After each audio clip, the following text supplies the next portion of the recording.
des plus belles histoires que j'ai entendues sur la capacité à faire signe à quelqu'un dans le travail, c'est-à-dire lui montrer qu'il ou elle compte, est celle des petits radis roses. Elle est racontée par un grand chef cuisinier multi-étoilé qui relate son apprentissage du métier. Il décrit ses débuts dans une immense brigade dirigée par un chef très prestigieux. Il explique que, tout jeune débutant, il est consigné à une tâche subalterne, celle de l'épluchage des légumes. Toute la journée donc, notre jeune marmiton épluche des légumes dans un coin de la cuisine, tâche répétitive et ingrate qui en rebuterait plus d'un.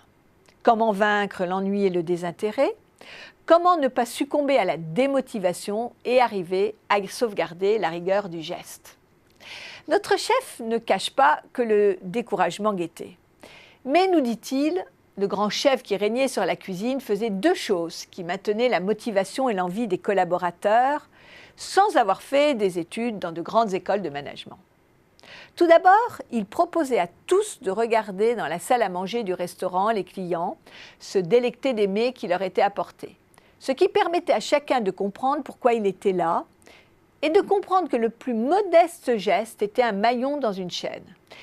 L'épluchage des légumes prenait du sens quand le jeune apprenti les voyait apprêtés dans les assiettes et accompagnant des viandes ou des poissons succulents.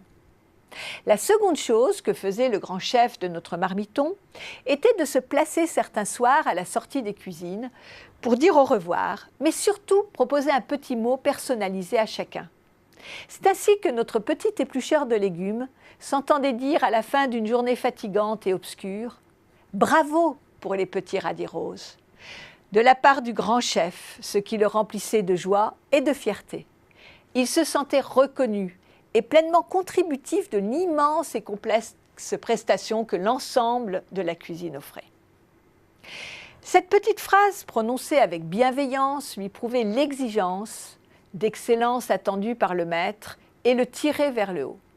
Lui me démontrait aussi qu'il existait comme une personne à part entière et pas simplement comme le rouage d'une grande machine impersonnelle. Cette histoire des petits radis roses m'est restée. Et je pose la question. En tant que collaborateur, avons-nous eu souvent droit à ce petit signe de reconnaissance qui remet en marche le moteur de la motivation si souvent déclinant?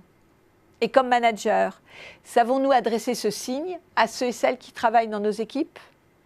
Manager, ce n'est pas seulement organiser les brigades pour que la cuisine tourne bien et que les meilleurs plats arrivent en temps et en heure sur la table des clients du restaurant.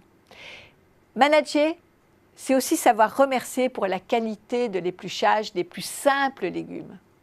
Je souhaite à tout un chacun de trouver ces petits radis roses.